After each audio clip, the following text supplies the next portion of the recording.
This is the video on ionic bonds and covalent bonds. So the reason we need to know whether it's an ionic or covalent bond is, I'm assuming, to name it. I don't think she just wants whether it's an ionic or covalent. She might, but you also might have to name some of them. So the first one is NaCl, or sodium something. So sodium is an alkali metal. So we have a metal and Cl, which is a non-metal. So we have a metal and a non-metal. That means it's ionic. A metal and a non-metal, metal and non-metal means it's ionic. Two non-metals means it's molecular. And a metalloid is a brown one on mine. It could mean it's ionic. Like if you have a metalloid and a non-metal, that could mean it's either molecular or ionic, or if you have a metalloid and a metal, it means it's ionic, because they can function as both a non-metal and a metal. They're wishy-washy like that. The way, I'll explain how to tell it. Actually, I'll just do it now. So we say we have like boron. I think it was like an example on the test. It was like boron 9O like 3 or something like that. It was some random numbers. But so boron's in group 3A, which means it loses 3 electrons. That means boron has a charge of 3 plus for every boron you have. So 3 times 9 is 27. That's a 27 positive charge, and O gains 2, which means it has a charge of -2. So you multiply that by 3, that means it's 27 and 6 positive 27 and 6 minus. Those two do not line up. That means it has to be molecular. It can't be ionic, because every ionic thing has to line up right. Even the molecular stuff, I'm pretty sure, has to line up. Anyways, I'm also pretty sure that ionic compounds have to come in the smallest like number forms. Like you haven't seen an ionic one past 3 because the charge stops at 3. So like if you had like B3O2, I don't know if the charge is right on that. Wait, B3. The charge isn't right on that. It would have to be B2O3.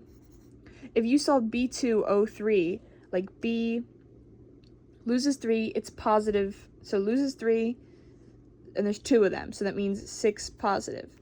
O gains 2, and there's 3 of them. So that means it's -6.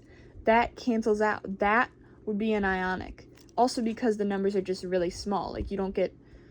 Anyways, a metalloid can be either a metal or a non-metal depending on the circumstances. Just watch out for that. Don't automatically assume one or the other. That's all I'm telling you guys to watch out for. Back to the problem. Metal, non-metal. That means it's ionic. So because it's ionic, we can have no prefixes. None of them. If it's ionic, no prefixes. None whatsoever. That also deals with if there's a polyatomic ion. If there's like, I don't know, I'm pulling up my sheet right now. So if it was like, so I have Na. So if you had like sodium nitrate or something, NaNO3. NaNO3. I just tacked sodium and nitrate together. I don't know if they go together, or yeah, sodium and nitrate together. So if you see this, you can't have any prefixes. Like if it said like NaNO3 2, you can't have sodium dinitrate. No prefixes. So back to the original problem. So because it's ionic, it has no prefixes.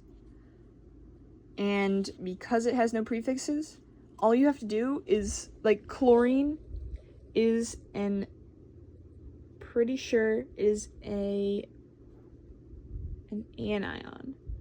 I'll check that later. But the difference, you just need to know whether, is it positive or is it negative? Chlorine's negative because it appears over here. Or at least over here.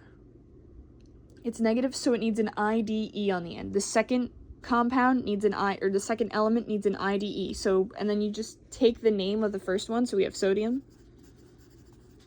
And then IDE instead of regular ending. So instead of chlorine, it would be chloride. So get rid of the INE for IDE. So all it would be is sodium chloride. And then we have FeO3, which is iron and oxygen. So iron, somewhere in here. Iron. Iron is a transition metal. As long as it has metal in the name, it's a metal, and it counts towards being ionic. So, metal. Once you know that you have a metal, you're pretty good to go. Like, that's obviously ionic. Though I always check the second one, so it's metal, non-metal. Oxygen's a non-metal, so it's definitely ionic. So that means no prefixes. No prefixes. There's a 2 there, there's a 3 there, they don't matter. The equation is already all written out in charges for you. All you have to do is name it. No prefixes for an ionic compound. Prefixes are only for molecular compounds. Make sure you guys remember that. I think I've seen some tests where people put prefixes instead of just leaving it. Anyways, so iron. So because iron is the first one, it's positive, it just gets iron. Iron. Oxygen. Oh man. This is the Roman numerals. Because it's in the middle, it has to get Roman numerals. So there's two iron, oxygen. So we have to do what we did up here with this. So 6A, oxygen's in 6A, it gains 2 electrons. Because it gains 2 electrons, it becomes negative. So it's O2 negative. And because there are 3 of it, there is a total of -6. Like, oxygen makes up... The oxygen in this equation totals up to be -6. Or 6 negative. I don't remember. This side of the equation has a -6 value. And I just crossed out the 2. The iron doesn't have a set value.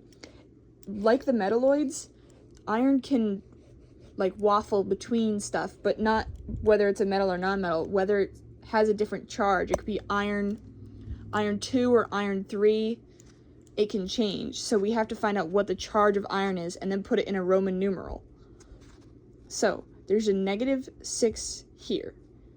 And there are 2 irons, so you just have to divide -6 by 2, and then that's what you get. So -6 divided by 2 is -3. We discard the negative. We just need, like, regular 6 divided by 2 is 3. So each iron in this, oh, that's a backwards 3. I'm going crazy. Is a 3. So it's 3 plus. So every iron on this side has a charge of +3, and since we have 2 iron, times 2 would be a +6 charge. So this side has +6, this side has -6, it cancels out, it's great. But we have to say that each iron is worth 3, +3, because otherwise it could be 2, and then that would make the equation unbalanced. Like, if this was iron 2, this equation would be unbalanced. It would be 4 positive and 6 negative. Can't have that. I don't know why. It just has to balance out. Just know that. And then oxygen. We've already established that's negative. It's got -6, and because it's negative, and this is an ionic thing, so no prefixes, you just change the oxygen to oxide. Bam. Iron 3 oxide. And then last, oh, this is not very dark. I'm making that bigger. SO2. So, check if it's ionic or molecular. Checking. Sulfur's right there. That's S, sulfur, and then oxygen's right above it. Both of those are nonmetals. That means this is molecular. That means prefixes. Oop. Whatever. Prefixes. Not on the first one. Not on first. If 1. So this S has an invisible 1 right there. If there is no other number hold on a minute.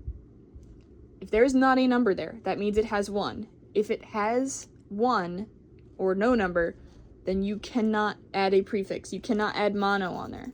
Do not add mono if there is a 1 right there. So, that would just stay the same. This would just be sulfur. And then this, oxygen, would be, wait, it's negative. So, and it's 2. So, sulfur, oh my gosh, dioxide. You still have to add the IDE on the end, even though it's molecular. Dioxide.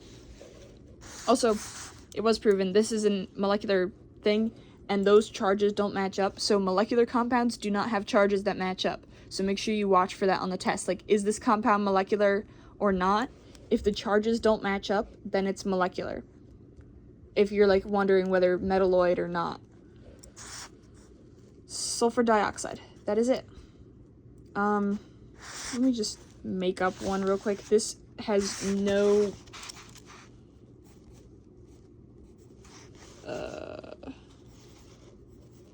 this is so you know what, hold on a minute. F7 P3. So it'd be, I think it'd be, so just make sure you know a couple of them. So 7, since this is not a 1, and because it's not there, there has to be a prefix on the fluoride. Fluorine. Only the second one gets the IDE. First one is the same. So B, hepta. Also, I don't have like a guide anywhere. It's just my room. You just have to know the prefixes. I'm sorry, it's how it is. But basically all you need to know is tetra is 4, hepta is 7. Because like the rest of them are just like the shapes. Like, or except for di and tri. But that's pretty easy. Like di, tri, tetra, penta, hexa, hepta, octa, nona, and deca. That's 1 through 10. She's not gonna give us 11. If she does, I will crash out. So it would be hepta, fluorine. I spelled that wrong. Fluorine, heptafluorine, triphosphide.